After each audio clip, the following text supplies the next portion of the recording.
আমি হইছে শিলাকে জাওয়ানি, আমার হাজবেন্ড হইছে ঢাকঢোল তবলা বাজাইতে পারে না। ভাই রে ভাই, এবার নাকি টকশোতে যুগ দিতে না পেরে নারী উদ্যোক্তা রুবায়েত ফাতেমা তনিকে ব্যক্তিগত আক্রমণ করেছেন ব্র্যান্ড প্রমোটার বারিশা হকের স্বামী।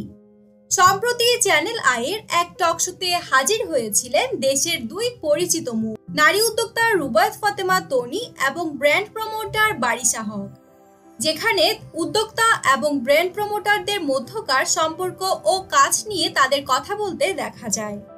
এক পর্যায়ে বিতর্কের মধ্যে তনির অনেক প্রশ্নের উত্তর বা প্রতি উত্তর দিতে না পেরে কেঁদে দেন বারিশা হক এবং সে ভিডিও নাকি এডিট করে বসাতে চ্যানেলকে অনুরোধ করেন ব্র্যান্ড প্রমোটার বারিশা।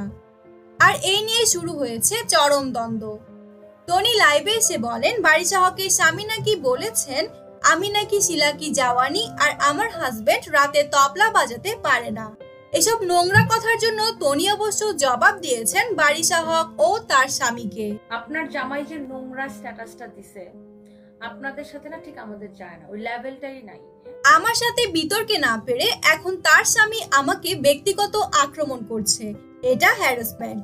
তনি আরো বলেন আপনি চ্যানেলে কান্না করেছেন কি করেননি সেটা ওখানে যারা উপস্থিত ছিল প্রযোজক পরিচালক তারা খুব ভালো মতোই জানে। অনুষ্ঠানের সঞ্চালিকা দীপ্তি চৌধুরীও সেটি দেখেছে, সেও জানে। এগুলো নিয়ে কথা বলে লাভ নেই, এসব কথা তাদের কাছে গিয়ে বলেন, কিন্তু আমাকে নিয়ে নোংরামি করবেন না। আমি আপনার মতো নোংরা নই, আমাকে পার্সোনালি অ্যাটাক করলে আমিও ছাড়বো না। আপনার টকশোতে যাওয়ার আগে জানা উচিত ছিল আপনার প্রতিপক্ষকে বা আপনি কার সাথে বিতর্ক করতে যাচ্ছেন।